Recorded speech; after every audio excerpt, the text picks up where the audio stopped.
If the fifth term of an AP is 10, okay, fifth term आपको दिया हुआ है 10, so T5 is given to us as 10.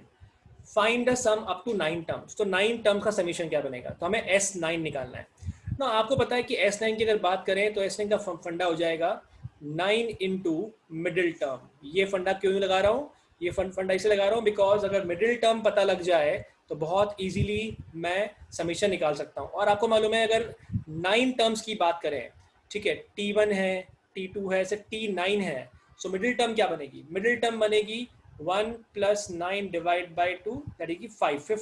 Fifth term आपकी middle term बनेगी, right. कैसे निकाला, ये 1 और 9 को ऐड करके डिवाइड बाई 2 कर दिया.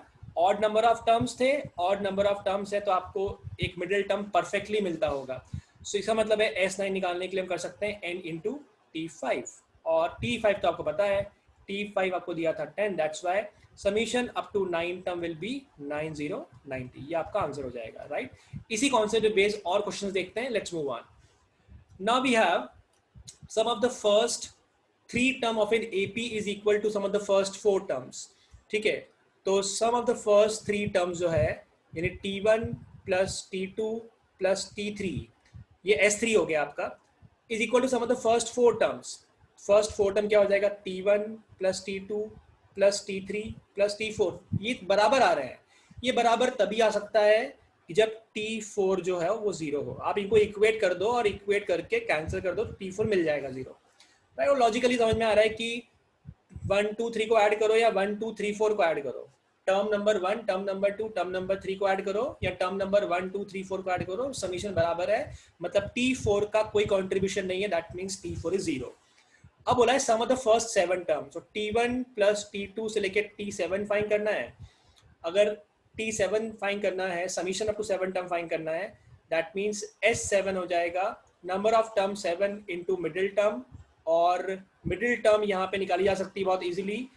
7 टर्म है तो मिडिल टर्म आपका हो जाएगा 1 प्लस 7 8 डिवाइड बाई 2 यानी कि 4. तो 7 into T4 is a summation, this give you 7 into 0, that means answer 0 आ जाएगा, राइट. तो इसके पीछे का रूल भी है. रूल क्या है, रूल याद रखना कि अगर आपको Sn is equals to Sm बोला हुआ है ना, m क्या है प्लस एक और टर्म, तो अगर Sn जो है अगर वो Sn प्लस 1 के बराबर है, अगर ऐसा है देन S2n प्लस 1 जो आएगा वो 0 हो जाएगा, राइट. समीशन 0 बन जाएगा. तो हमको वही बोला हुआ था कि यहाँ पे S3 जो है 3 टर्म का समीशन जो है वो 4 टर्म के सम के बराबर है, इसीलिए जो S7 आ रहा है वो 0 आ रहा है. ये कैसे आ गया, ये डायरेक्टली अपने देखा यहाँ पे, बिकॉज जो मिडिल टर्म थी वो 0 बन गई थी और 0 बनने से 7 टर्म का समीशन 0 बन गया because term number 4 is 0. So summation of the 7 terms will B 0, right. Let's move on. Similar variety. Sum of the first 6 term of an AP is equal to sum of the first 8 term. अब यहाँ पे number of terms even है. Sum of the first 6 term is equal to sum of the first 8 term.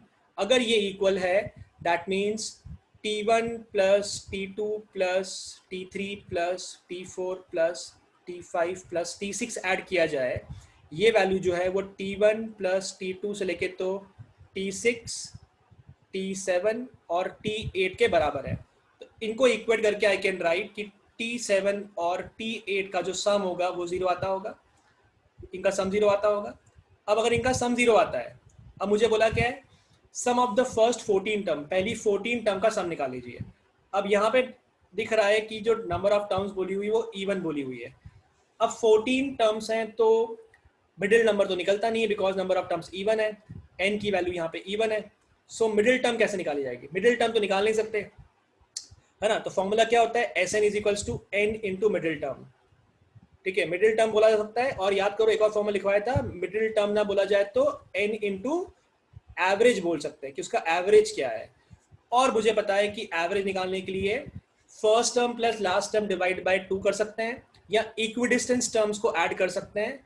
तो मुझे मालूम है कि यहाँ पे जो टर्म नंबर 1 और टर्म नंबर 14 का जो सम होगा वही टर्म नंबर 2 और टर्म नंबर 13 का सम होगा, टर्म नंबर 3 और टर्म नंबर 12 का सम होगा एंड सो ऑन. और एवरेज हम इक्विडिस्टेंस टर्म्स के अगर का सम पता है उसको डिवाइड बाय 2 करके भी निकाल सकते हैं, राइट। तो मुझे मालूम है कि T7 plus T8 equidistance terms होंगी, बिकॉज अगर आप देखें तो T1 से T7 और T8 और फिर यहाँ पे T14, ये दोनों टर्म जो बीचों बीच आ रही है, मिडिल में आ रही है, बीच में, अगर इनका सम अगर 0 है, इसका मतलब है T7 plus T8 divide by 2 भी 0 है, यानी एवरेज 0 है। तो यहाँ बोल सकते हैं कि जो Sn की वैल्यू आएगी वो आ जाएगी 0, क्योंकि एवरेज ही आपका 0 आ रहा है फिलहाल, right. I hope that's okay. So let's move on, ऐसे क्वेश्चन करते हैं एक बार अपन। यहाँ लिखा है फिर in an AP sum of first 5 terms is 6 and sum of 6 term is 5। So हमें बोला हुआ है कि सम ऑफ फर्स्ट 5 टर्म्स यानी S5 दिया हुआ है हमें 6, और सम ऑफ द फर्स्ट 6 टर्म्स हमको दिया हुआ है 5। यहाँ से क्या इंटरप्रिटेशन मिल रहा है? यहाँ से इंटरप्रिटेशन ये मिल रहा है कि जो टर्म नंबर 6 होगी वो कितनी होगी, वो -1 होगी, राइट। ये हम डायरेक्टली कर सकते हैं। अगर नहीं तो फिर आप कंपेयर कर लीजिए कि टर्म नंबर 1, टर्म नंबर 2 से लेके तो टर्म नंबर 5 की वैल्यू 6 है, फिर term number 1, term number 2, term number 5 plus term number 6 की वैल्यू 5 है। तो क्लियरली समझ में आ रहा है कि ये वैल्यू 6 पुट करेंगे तो T6 की वैल्यू आ जाएगी 5 माइनस टर्म 1 से टर्म 5 का समीशन 6 था, तो टर्म नंबर 6 कितनी हो जाएगी आपकी -1। ये डायरेक्टली मिलना चाहिए आपको, इंटरप्रिटेशन डायरेक्ट मिलना चाहिए कि अगर S5 तक 6 है और S6 तक का समीशन जो है T6 जो है S6 जो है वो 5 है, दैट मीन्स नेक्स्ट टर्म जो ऐड की होगी वो -1 होगी। बोला 11 टर्म का समीशन बता दीजिए। सो टर्म नंबर 1, टर्म नंबर 2 और टर्म नंबर 11, क्या मिडिल टर्म निकाल सकते हैं, एवरेज निकाल सकते हैं? Yes. So first plus last divide by 2 करेंगे तो आपको मिडिल टर्म क्या मिल जाएगी? मिडिल टर्म बोल लो या एवरेज बोल लो। सो मिडिल टर्म जो आएगी आपकी, यहाँ जो आपका एवरेज आएगा, this will be term number 6 के बराबर है ना, because 1 plus 11 divide by 2 this give you T6 है ना। 1 plus 11 is 12, 12 divide by 2 is 6, यानी term number 6 is the middle term, और you can say it is the average. So अगर summation निकालना है 11 टर्म का तो I can write 11 into middle term, right, और I can write 11 into the average. 11 into -1 because average हमारा -1 आ रहा है, तो sum of the 11 term will be what, -11। ये आपका आंसर होगा, राइट, याद रखिएगा। सो सिमिलर वैरायटी है, सेम क्वेश्चन है, लेकिन यहाँ पे 2 टर्म इन्वॉल्व होगी। In an AP sum of 4 term is 6, 4 term को ऐड किया तो 6 आ रहा है, और 6 टर्म को ऐड किया तो 4 आ रहा है। इसका मतलब ये हो गया कि T5 और T6 जो होगा वो -2 होगा, राइट, क्योंकि समीशन 2 से कम हो गया। ये अगर डायरेक्टली नहीं मालूम पड़ता है तो आप टर्म्स लिख के देख लीजिए कि term number 1, term number 2, term number 3 और टर्म नंबर 4 का वैल्यू आपको 6 दिया हुआ है। फिर वही term number 1, term number 2, term number 4, term number 5 और टर्म नंबर 6 का समीशन आपको 4 दिया हुआ है। अगर टर्म 1 से टर्म 4 की वैल्यू अगर मैं पुट कर दूं तो मुझे मिल जाएगा T5 प्लस T6 इज 4 - 6, और I can right T5 plus T6 is -2। अब यहाँ से क्या मिल जाएगा? अगर ये एवरेज की बात करेंगे तो हम एवरेज या मिडिल टर्म आराम से फाइंड कर सकते हैं और समीशन निकाला जा सकता है। बोला sum of the first 10 terms, so T1 T2 से लेके तो T10। अब मिडिल टर्म क्या कैसे निकालेंगे? ये तो इवन है, नंबर ऑफ टर्म्स अगर इवन है तो मिडिल टर्म तो 5वां और 6ठे के बीच का होगा। सो अगर मिडिल टर्म की बात करें, ठीक है, या अगर हम एवरेज की बात करें, middle term is equals to average, और यहाँ आ जाएगा T5 plus T6 divide by 2। ये कैसे करा मैंने? ये मैंने किया कि इक्विडिस्टेंस टर्म, 5 टर्म लेफ्ट से 5 टर्म राइट से ले लिया अपन ने, राइट, यानी यहाँ से 5th टर्म और यहाँ से 5th टर्म लेके आपने दोनों को सम उनका एवरेज निकाल दिया तो आपको पूरी सीरीज का एवरेज मिल जाता है, राइट। ये कॉन्सेप्ट पढ़ा था अपन ने, इसी कॉन्सेप्ट को हम यूज कर रहे हैं। सो वी नो दैट कि T5 plus T6 divide by 2 कर देंगे तो आपका आंसर आ जाएगा। सो आई कैन राइट जो मिडिल टर्म है, हालांकि वहाँ पे मिडिल टर्म है नहीं, लेकिन मिडिल टर्म जो है वो आपके एवरेज के बराबर है। एवरेज जो आपका आ जाएगा T5 plus T6 -2 divide by 2, this give मी -1। -1 आपका एवरेज आ रहा है। अगर -1 अगर आपका एवरेज है तो समीशन ऑफ द 10 टर्म क्या हो जाएगा? 10 इंटू एवरेज और middle term, I can write 10 into -1, this give me -10। तो summation up to 10 terms is -10, right. तो कॉन्सेप्ट है, याद रखना है, भूलिएगा मत, ठीक है। लेट्स मूव ऑन, आगे चलते हैं। Next variety, next variety is summation of sum of n terms of an AP is 5n² + 2n, ठीक है। मतलब हमको Sn दिया हुआ है और Sn दिया हुआ है 5n² प्लस 2n, राइट। फिर बोला हुआ है कि nth टर्म क्या होगी, Tn फाइंड कीजिए, ये हमें सवाल पूछा गया है। तो जब मैंने समीशन बताया था आपको कि समीशन कैसे निकालते हैं, वहाँ मैंने समझाया था कि S1 का मतलब क्या, S2 का मतलब क्या, S3 का इंटरप्रिटेशन क्या। S1 का मतलब है summation up to first one term, S2 का मतलब है summation up to two terms, और S3 का मतलब है summation up to three terms, ये मीनिंग है। तो अगर मुझे Sn का फॉर्मूला पता है, तो अगर मैं यहाँ पे 1 पुट कर दूंगा तो मुझे S1 मिल जाएगा। सो व्हेन यू पुट 1 तो आपको मिल जाता है S1 इज इक्वल्स टू 7। अगर आप 2 पुट करेंगे तो आपको S2 मिल जाएगा, एंड S2 की वैल्यू आ जाएगी 2 स्क्वायर 4, 5 4 जा 20, 20 प्लस 4 इज 24, तो S2 की वैल्यू 24 आ गई। S3 की अगर बात करें तो S3 कैसे निकाल सकते हैं, 3 पुट करके। सो 3 स्क्वायर इज 9, 9 5 जा 45, 45 प्लस 6 इज 51।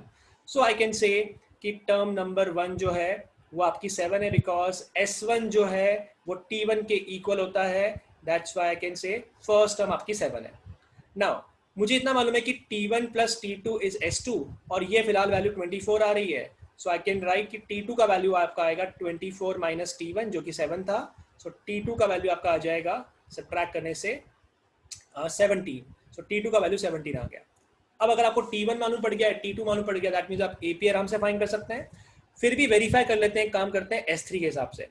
अब अगर S3 की बात करें जिसकी वैल्यू हमारी 51 थी, तो वो T1 plus T2 plus T3 is equals to 51 है। हालांकि जरूरत नहीं निकालने की, बट वेरिफिकेशन कर रहे हैं अपन। सो T1 प्लस T2 कितना था, T1 प्लस T2 की वैल्यू थी अपने पास 24, और T3 एज इट इज ये 51। सो अगर T3 की बात करेंगे कितना आ जाएगा, this will be 24 minus 51 minus 24, T3 will be equal to 27, right, 27 मिल जाएगा। So 27 is the value of T3। Now let's look understand carefully क्या ये AP बन रहा है।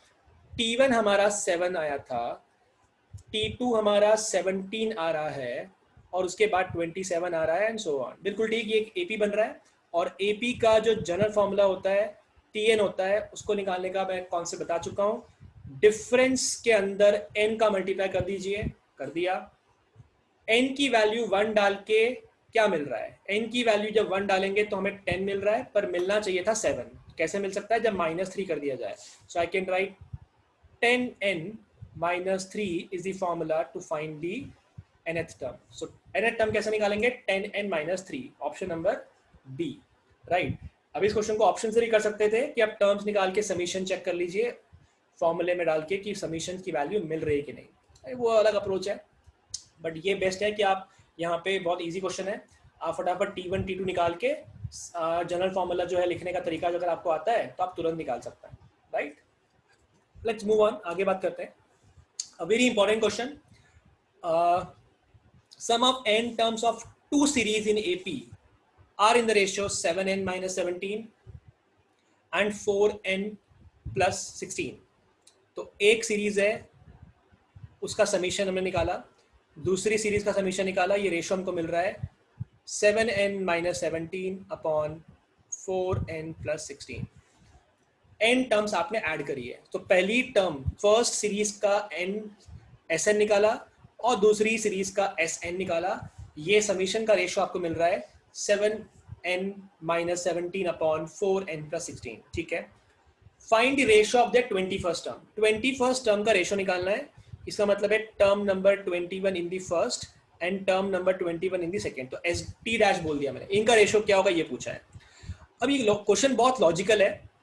लॉजिकल कैसे, ध्यान से देखिए। लॉजिकल ऐसे है कि अगर हमें टर्म नंबर 21 का रेशियो निकालना है और हमें सम की इंफॉर्मेशन है, तो कह सकते हैं अगर टर्म नंबर 21 अगर आपको फाइंड करनी है तो सम और टर्म नंबर 21 में क्या लिंक कर सकते हैं। हम ये बोल सकते हैं कि अगर टर्म नंबर 21 किसी का मिडिल टर्म बन जाए और इनटू अगर मैं यहाँ पे नंबर ऑफ टर्म्स कर दूं, ठीक है, नंबर ऑफ टर्म्स कर दूं, तो मुझे यहाँ पे सम मिल सकता है। बस इस कॉन्सेप्ट को मैं यूज करूंगा। अब मुझे इतना बताइए, अगर 21 मिडिल टर्म है, 21 अगर आपका मिडिल टर्म है, दैट मीन्स 20 नंबर लेफ्ट में होंगे पहले और 20 नंबर बाद में होंगे, है ना। क्योंकि अगर देखा जाए कि let's say T21 is the middle term, middle term कब हो सकती है? जितने नंबर लेफ्ट में है उतने नंबर राइट में है। सो लेफ्ट में कितने नंबर होंगे? लेफ्ट में अगर 20 नंबर होंगे तो राइट में भी 20 नंबर होंगे। सो टोटल नंबर कितने हो गए? टोटल नंबर आपके हो गए यहाँ पे, टोटल नंबर ऑफ टर्म्स हो गई 41 टर्म्स है। तो कहना है लिंक लाइक कि अगर मैं S41 निकाल लूँ, so summation of the 41 terms will be what? वो आ जाएगा number of terms 41 into middle term, और मिडिल टर्म क्या हो जाएगी? 21, ऐसा बोल सकते हैं। सो अगर मुझे 21 टर्म्स का रेशो निकालना है, मतलब अगर मैं S41 निकाल दूंगा तो मुझे T21 मिल सकती है।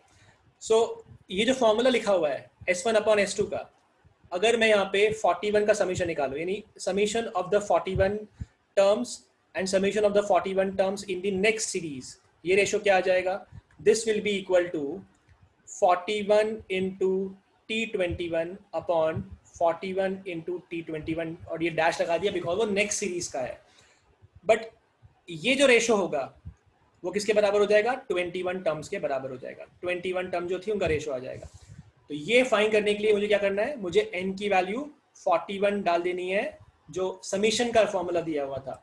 समीशन का फॉर्मूला लिखा हुआ था 7n - 17 upon 4n plus 16। Let's put the value, n की वैल्यू डाल दीजिए यहाँ पे 7, तो आपको मिल जाएगा 287 - 17, और नीचे आ जाएगा 4 टाइम यानी 164 प्लस 16, जिससे आपको मिल जाएगा 287 - 17 इज 270, और नीचे आ जाएगा 164 plus 16, this give you 180। So when you calculate the ratio 27/18, this give you 9 से कैंसिल किया तो 3:2। सो 3:2 is the ratio of term number 21। 3:2 option number A. तो ये एक अप्रोच है क्वेश्चन करने का, याद रखिएगा।